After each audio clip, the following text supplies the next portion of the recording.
The more I talk to mid-level managers, the more I see one particular barrier to their success and the success of their teams. This barrier has an impact both internally and externally, and both up and down the reporting structure.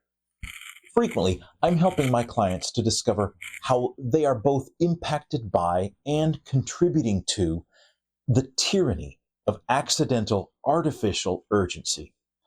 I'll share some of the common discoveries with you today. But first, why does it even matter? Both hands-on technicians and business leaders create their most value and often find their most fulfillment when they can perform what Cal Newport calls deep work. When that deep work is interrupted by an issue that's merely pretending to be urgent, that interruption erodes both their productivity and their satisfaction. For my conversations, here are three common sources of accidental artificial urgency.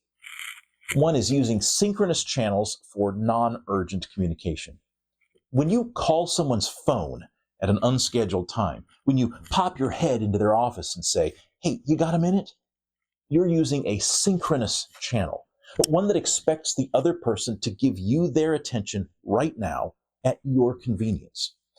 Even if they feel the freedom to delay the full conversation, you've still broken them out of any deep work so they can concentrate on evaluating whether your interruption is worthy of more of their time.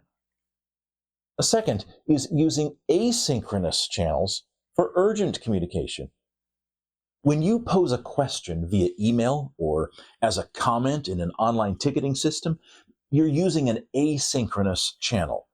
These systems organize incoming messages into conversations and queues for people to process later at their own convenience. When you use only one of those channels to pose questions that legitimately require a rapid response, but you don't supplement that truly urgent message with another notice on a synchronous channel, you begin to create conditions that expect the other person to treat every asynchronous message as potentially urgent, just in case. The third example is expecting that there's no distinction between communication channels.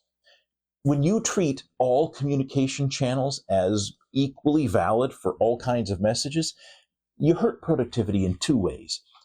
First, you make it easier for yourself to get pulled out of your own deep work by artificial urgency.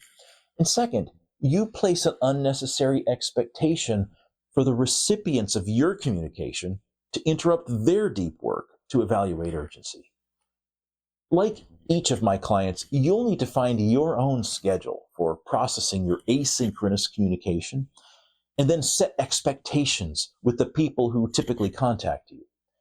And you may need to learn some of your system's advanced tools to detect asynchronous messages that are likely urgent and automatically trigger notifications only for those.